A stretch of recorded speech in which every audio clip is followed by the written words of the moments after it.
জান্নাত থেকে পৃথিবীতে অবতরণ, নতুন জীবন আর প্রথম পরিবার। তাওবা কবুল হয়েছে, আল্লাহ ক্ষমা করেছেন। আদম আলাইহিসসালাম ও হাওয়া আলাইহিসসালাম আবার আল্লাহর প্রিয় বান্দা হয়ে গেছেন। তবু একটি জিনিস বদলে গেছে। এখন আর তাদের স্থায়ী ঠিকানা জান্নাত না, এখন থেকে তাদের যাত্রা এক নতুন ময়দানে, পৃথিবী নামের পরীক্ষার ঘরে। আল্লাহ তাআলা আগেই বলে দিয়েছিলেন, কুলনা ইহবিতু মিনহা জামিআন। আমি বললাম তোমরা সবাই এখান থেকে নেমে যাও। সূরা আল বাকারা ৩৮। এটা শুধু শাস্তি না, বরং পরিকল্পনার অংশ।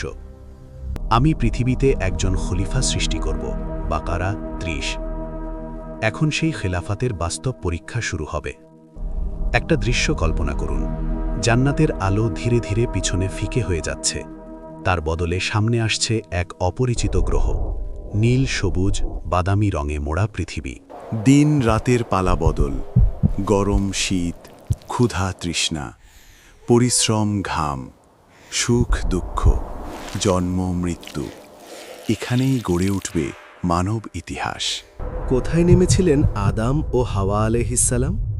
কুরআন হাদিসে নির্ভুলভাবে কোনো জায়গার নাম উল্লেখ নেই যেখানে আদাম আলাইহিসসালাম ও হাওয়া আলাইহিসসালাম পৃথিবীতে নেমেছিলেন। তবে কিছু পুরনো বর্ণনা সাহাবী, তাবেঈ ও ঐতিহাসিকদের কাছ থেকে পাওয়া যায়। কেউ বলেন আদাম আলাইহিসসালাম নেমেছিলেন ভারতবর্ষ বা শ্রীলঙ্কার দিকে, যেমন সারানদ্বীপ নামক স্থানের কথা আসে। অনেকে এটাকে শ্রীলঙ্কার আদামস্পিকের সাথে মেলায়। আর হাওয়া আলাইহিসসালাম নেমেছিলেন আরব উপকূলের জেদ্দা এলাকায়। জেদ্দা শব্দের অর্থই দাদি বা নানি। অনেকে এটাকে হাওয়া আলাইহিসসালামের প্রতি ইঙ্গিত মনে করেন। তবে এগুলো সবই অসহি বা ঐতিহাসিক বর্ণনা, কোরআন সহি হাদিসে নির্দিষ্টভাবে নেই। তাই আমরা বলি, আল্লাহ যেখানেই নামিয়ে থাকুন, আসল শিক্ষা হল তারা পৃথিবীর দূর দূরান্তে আলাদা হয়ে গিয়েছিলেন, তারপর আল্লাহই তাদেরকে আবার মিলিয়ে দিয়েছেন। বিচ্ছিন্নতা একটা সময়ের জন্য, আদম আর একদিকে, হাওয়া আর অন্যদিকে। নতুন পৃথিবী, নতুন পরিবেশ, নতুন কষ্ট, নতুন অভিজ্ঞতা। কোনোদিন জান্নাতে ক্ষুধা তৃষ্ণা, ক্লান্তি, গরম শীত কিছুই অনুভব করেননি। এখন হঠাৎ তার সব কিছুই সামনে হাজির।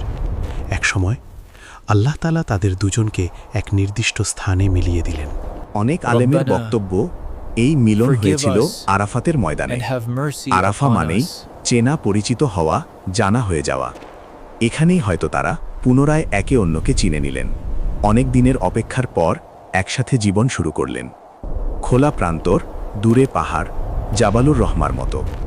একদিক থেকে সামনে এগিয়ে আসছেন এক লম্বা শক্তিশালী মানুষ, যার চোখে লজ্জা, তওবা, আশা এবং কিছুটা ক্লান্তি, আদম আলাইহিসসালাম। অন্যদিক থেকে আসছেন এক নারী, কোমল ক্লান্ত চোখে অশ্রু, তবু মুখে হালকা হাসি, হাওয়া আলাইহিসসালাম। এক পর্যায়ে তারা কাছাকাছি এসে দাঁড়ালেন। আদম আলাইহিসসালামের চোখে কৃতজ্ঞতা, হাওয়া আলাইহিসসালামের কণ্ঠে সন্তুষ্টি। আল্লাহ আবার তাদের মিলিয়েছেন। আজও প্রতিবছর হজের সময় লক্ষ লক্ষ মানুষ এই আরাফাতের ময়দানে দাঁড়ায়, তাওবা করে, কান্না করে, ক্ষমা চায়। ঠিক যেমন এক সময় মানবজাতির প্রথম বাবা মা দাঁড়িয়েছিলেন তাওবার আবেগ নিয়ে। জান্নাতে খাবার ছিল প্রস্তুত, পোশাক ছিল প্রস্তুত, রিজিক ছিল অবিরাম, নিরাপত্তা ছিল নিশ্চিত। কিন্তু পৃথিবীতে সবকিছু অর্জন করতে হবে পরিশ্রম দিয়ে। আল্লাহ তাআলা আগেই বলে দিয়েছিলেন, ফালা ইউখরিজান্নাকুমা মিনাল জান্নাতি ফাকাশকা। হে আদম, সে যেন তোমাদেরকে জান্নাত থেকে বের করে না দেয়, তাহলে তুমি কষ্টে জীবিকা অর্জনে লিপ্ত হয়ে পড়বে। সূরা তাহা ১১৭। লাকাদ খলাকনাল ইনসানা ফি কাবাদ।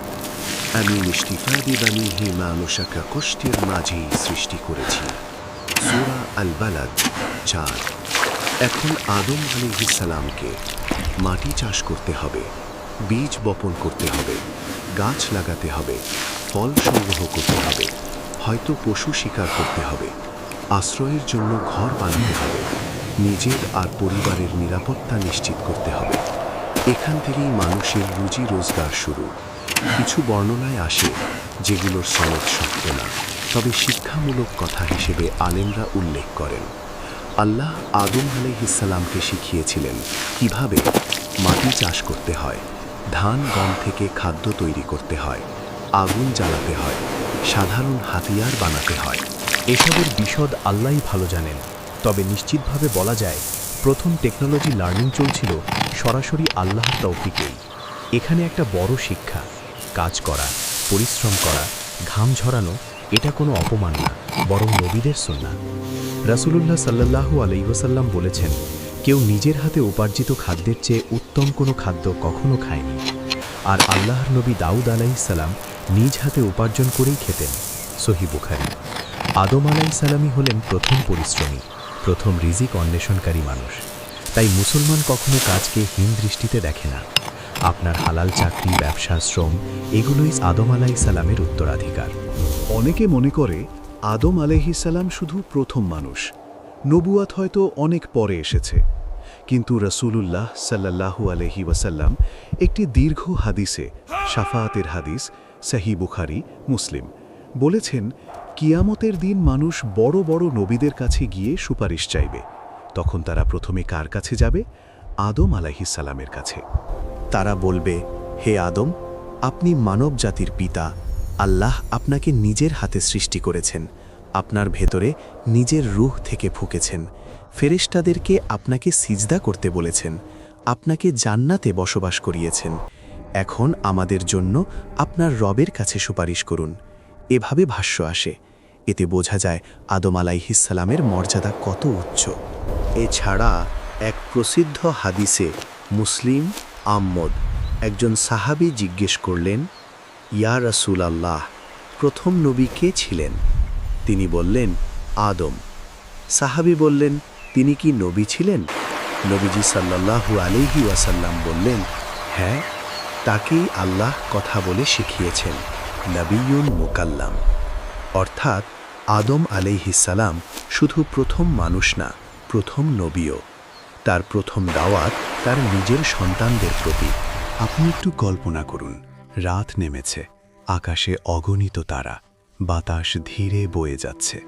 একদিকে বসে আছেন আদম আলাইহিসসালাম, তার চারপাশে বসে আছেন তার ছেলে মেয়েরা, নাতি নাতনিরা, মানবজাতির প্রথম প্রজন্ম।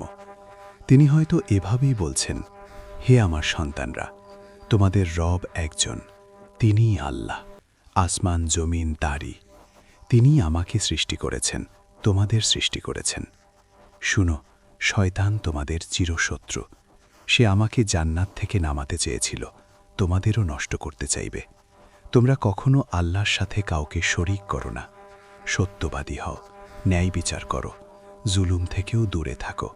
এভাবেই ধীরে ধীরে প্রথম মাদ্রাসা চালু হলো বাবার হাঁটু আর মায়ের সান্নিধ্য। কোনো বড় বিল্ডিং, কোনো বোর্ড, কোনো মাইক্রোফোন কিছুই ছিল না। তবু সেখানে ছিল ইলম, তাওহীদ, নীতিশিক্ষা আর আল্লাহর ভয়। আজ আমরা লাখ লাখ টাকা খরচ করে বিল্ডিং বানাই, সিস্টেম বানাই, কিন্তু যদি বাবা মা নিজেদের কথা, আচরণ, আমল দিয়ে সন্তানকে না শেখায়, তাহলে সেই শিক্ষা অসম্পূর্ণ রয়ে যায়। আদম আলাইহিসসালামের মজলিস ছিল প্রথম পারিবারিক তারবিয়ার মডেল। আদম ও হাওয়া আলাইহিসসালামের অনেক সন্তান হয়েছিল। কিছু সাহাবী ও তাবেঈদের বর্ণনায়, যেমন ইবনে আব্বাস রাদিয়াল্লাহু আনহু-এর কথায় উল্লেখ আসে, হাওয়া আলাইহিসসালাম প্রায় 40 বার গর্ভধারণ করেছিলেন। প্রত্যেকবারই এক পুত্র ও এক কন্যা জোড়া সন্তান জন্ম হতো। মোট সন্তান সংখ্যা 80-এরও বেশি হয়। এগুলো ঐতিহাসিক বর্ণনা, সহিহ হাদিস নয়, তাই নিশ্চিতভাবে সংখ্যা বলা যাবে না। কিন্তু এটুকু নিশ্চিত, আদম আলাইহিসসালামের সময়ে মানব জনসংখ্যা দ্রুত বাড়ছিল। তখন পর্যন্ত অন্য কোনো পরিবার ছিল না, তাই মানবজাতির বংশবিস্তার একটা বিশেষ নিয়মে হয়েছিল। কিছু আলেম বলেন, এক গর্ভের ছেলে ও অন্য গর্ভের মেয়ের মধ্যে বিবাহ ঘটানো হতো, একই গর্ভজোড়ার মধ্যে নয়। এগুলো আগের লোকদের বর্ণনা। আল্লাহ তাআলাই প্রকৃত অবস্থা সবচেয়ে ভালো জানেন। আমরা এই ডিটেইলে না গিয়ে মুখ্য বিষয় বুঝি। তখন মানবজাতি এক পরিবার থেকেই ছড়াচ্ছিল এবং আল্লাহ সেই সময় যা বৈধ করেছিলেন, পরবর্তীতে শরীয়তে তা নাও থাকতে পারে। আজকের দিনে যা হারাম, তখন হয়তো সেটাই ছিল জরুরি বৈধতার অংশ, মানবজাতির সূচনা লগ্নে। পরিবার বড় হতে থাকল, সন্তান বাড়ল, নাতি নাতনি বাড়ল, মানুষ ছড়িয়ে পড়ল চারদিকে। কিন্তু এক জিনিস খুব দ্রুত সামনে চলে এলো, একে অপরের মধ্যে পার্থক্য। কেউ বাবা আদম আলাইহিস সালামের শিক্ষা দৃঢ়ভাবে মেনে চলে, নম্র, সৎ, আল্লাহভীরু। কেউ আবার নিজের ইগো, হিংসা, লোভ, গর্ব নিয়ন্ত্রণ করতে পারে না। একজনের রিজিকের পথ হয়তো সাধারণ, হালাল, সাদামাটা। অন্যজন চায় আমার চাই বেশি, আমার চাই শক্তি, আমার চাই প্রভাব। এই ভেতরকার পার্থক্যের সর্বপ্রথম বড় বিস্ফোরণ ঘটেছিল দুই ভাইয়ের মধ্যে, হাবিল ও কাবিল। এদের কাহিনী অলসভাবে শোনার মতো গল্প না, বরং হিংসা, নিজেকে প্রমাণ করার বাতিক, আমারটা কেন কম, এই প্রশ্ন, আর আল্লাহর প্রতি প্রকৃত ভয় থাকা না থাকার পার্থক্য, এসবের এক বাস্তব উদাহরণ। প্রিয় দর্শক, আপনারা হাবিল ও কাবিলের ঘটনা শুনতে চাইলে কমেন্টে হাবিল ও কাবিল লিখে কমেন্ট করুন। এখন আমরা মূল ঘটনায় আসি। ঘটনা উত্থান পতনে ভরা এক দীর্ঘ জীবন পেরিয়ে আদম আলাইহিসসালাম ধীরে ধীরে জীবনের শেষ প্রান্তে এসে দাঁড়ালেন। তিনি দেখেছেন জান্নাতের নাঈম, শয়তানের প্রতারণা, তাওবা ও আল্লাহর রহমত, পৃথিবীর কষ্ট ও পরিশ্রম, পরিবারের বিস্তার, প্রথম হত্যাকাণ্ড, আবার নতুন প্রজন্মের মধ্যে ঈমান ও তাকওয়া জন্ম নিতে। এখন তার সন্তানদের সামনে তিনি রেখে যাবেন শেষ উপদেশ, শেষ নসিহত, আর নিজেও ফিরবেন আপনার আমার রবের দিকে। হিজর সূত্রে বিস্তারিত টাইমলাইন নেই, কিন্তু সামগ্রিকভাবে উলামারা বলেন, আদম আলাইহিসসালাম দীর্ঘ সময় পৃথিবীতে ইবাদত করেছেন, সন্তানদের তৌহিদ শিখিয়েছেন, শয়তান থেকে সতর্ক করেছেন। তিনি বারবার আপনার আমার মতোই জীবনের ঘটনাগুলো থেকে শিক্ষা নিয়েছেন।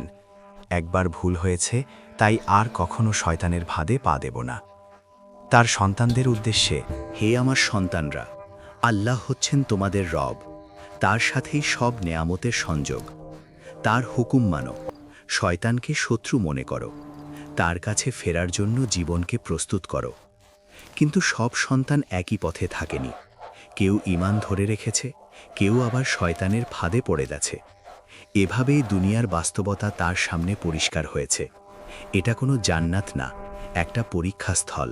কিছু হাদিসে, যেমন তিরমিজি, আহমদে উল্লেখিত, কিছু আলেম এগুলোকে হাসান বলেছেন, এরকম একটা কাহিনী এসেছে, আল্লাহ তাআলা আদম আলাইহিসসালামের আয়ু লিখে দেন 1000 বছর। পরে আল্লাহ তাকে তার বংশধরদের মধ্যে দাউদ আলাইহিসসালামের রিজিক, আমল ও ছোট আয়ু দেখান মাত্র 40 বছর। আদম আলাইহিসসালাম মর্মাহত হয়ে বলেন, হে আল্লাহ, আমি আমার জীবনের 40 বছর এই সন্তানকে, দাউদকে দিয়ে দিচ্ছি। যখন আদম আলাইহিসসালামের জীবনের 960 বছর পূর্ণ হল, মালাকুল মউত এলেন। আদম আলাইহিসসালাম বললেন, আমার তো আরও 40 বছর বাকি। তখন তাকে স্মরণ করিয়ে দেয়া হলো, আপনি তো তা দাউদ আলাইহিসসালামকে দিয়ে দিয়েছেন।